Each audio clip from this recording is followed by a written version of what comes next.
सहज योग कोई आज की चीज नहीं है। हजारों वर्षों से सहज, सह माने आपके साथ और ज माने जन्मा हुआ, ये योग का साधन आपके साथ जन्मा हुआ है। माने जैसे एक जीवंत क्रिया है। ये एक जीवंत क्रिया है, जीवंत शक्ति है जो हमारे अंदर कार्यान्वित है। अब हमें कहा जाता है कि हम अमीबा से इंसान बन गए। सो कैसे बने, किस तरह से बने, किसने बनाया? हमें तो कुछ पता नहीं किस तरह से बन गए। सहज बने। जो एक आप बीज जमीन के अंदर लगा देते हैं, उसमें जो अंकुर आता है वो सहज है। उसमें आप कुछ कर नहीं सकते, वो सहज है, क्योंकि एक जीवंत क्रिया है। जितनी भी जीवंत क्रिया है वो सहज है। हमारा श्वासोच्छ्वास लेना भी एक सहज क्रिया है।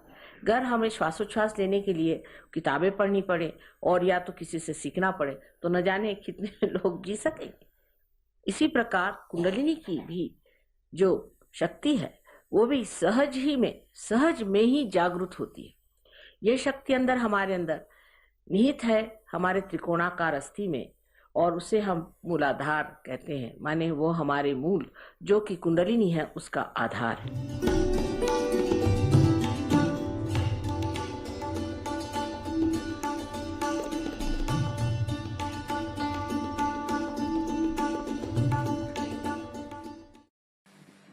सर्वप्रथम कुंडलिनी का जागरण होना जब शुरू होता है तो श्री गणेश मूलाधार चक्र में इसकी व्यवस्था करते हैं।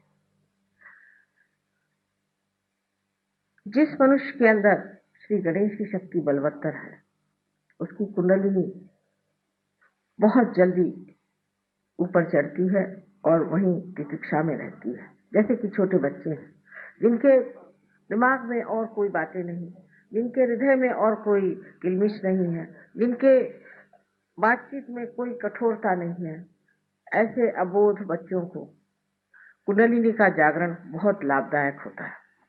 और ऐसे लाभप्रद चीज को पाने के बाद ये बच्चे दुनिया के बहुत सी गंदी चीजों से अपने आप अछूते हो जाते। वो गलत रास्ते पे जा ही नहीं सकते। वो अपने को दुख देने वाली या समाज को दुख देने वाली कोई सी भी क्रिया कर ही नहीं सकते। उनका उधर मन ही नहीं जाता। वो सबके प्रति अत्यंत विनम्र और आदर युक्त होते हैं। किसी का भी वो अपमान नहीं करते, किसी को वो दुख नहीं देते, किसी को वो तकलीफ नहीं देते। सारी चीजों के और उनकी दृष्टि अत्यंत शुद्ध और निर्मल होती है। किसी की चीज छीन लेना, किसी को दूषण देना, किसी पे अपने गलतियों का बोझ डाल देना, इन सब चीजों से परे होकर के वो एक बड़े समर्थ जीव तैयार होते हैं।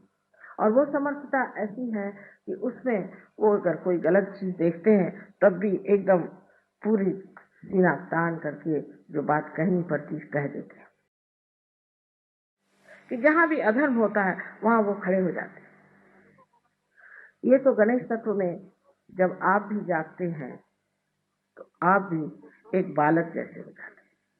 ईसा मसीह ने कहा था कि परमात्मा के साम्राज्य में आने के लिए आपको बालक जैसे होना है। अबोधता, सारी चालाकी, होशियारी, ये सब एक क्षण में ही विलीन हो जाती। तभी कुंडलिनी जागृत होती जब आपके अंदर गणेश जागृत होते हैं। और गणेश जागृत होकर के अपनी माँ की लज्जा रक्षा करते हैं और तब कुंडलिनी उनके आदेश से ही जागृत हो जाती है।